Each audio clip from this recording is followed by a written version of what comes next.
ஒரு வீட்டில் அக்கா தங்கச்சி 5 பேர் இருந்து ஒருத்தவங்களுக்கு மட்டும் நல்லா செஞ்சிட்டோம் அப்படின்னா அவ்வளோதான் முடிஞ்சது சொல்லி உடனே மற்ற எல்லாருக்கும் கோவம் வந்துடும்.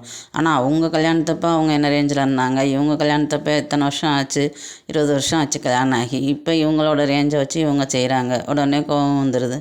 உடனே ஆளாளுக்கு கோவிச்சிட்டு கிளம்பிடுதுங்க. ஒரு விசேஷ வீடுனாலே இதுதான் பிரச்சனையே. கடைசி அவனையும் கூப்பிட்டு உட்கார வச்சு, என்னப்பா உனக்கு அவங்க தான் பெருசா, உடனே அவங்களுக்கு தான் மரியாதை, எங்களுக்கெல்லாம் கிடையாது, அப்படியா இப்படியான்னு சொல்கிறாங்க. இதெல்லாம் கேட்டுகிட்டே இருந்தாலும் கடைசி பார்த்தா அவங்களுக்கு ஈக்குவலாக இவங்களோட பொண்ணுக்கு இவங்க பையனுக்கு எல்லாத்துக்குமே அவன் போடத்தான் செஞ்சுருக்கான். ஏன்னா இந்த மாதிரி பிரச்சனைகள்லாம் வரும், சண்டை போடுவாங்கன்னு தெரிஞ்சே அவன் போட்டிருக்கான். இல்லை அவளுக்கு எனக்கு பிள்ளை இல்லையே அப்படின்னா உன் புருஷனுக்கு போட்டாச்சு பார் அப்படின்னு சொல்லி அதையும் சொல்கிறாங்க.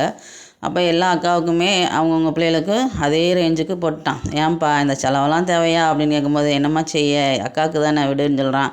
அதுக்கு அவங்க அப்பா சொல்கிறாரு, ஐயா இப்படி செஞ்சாதாயா நம்ம நிம்மதியாக தூங்க முடியும், இப்படியே இருந்துக்கோ அப்படின்னு சொல்கிறாரு.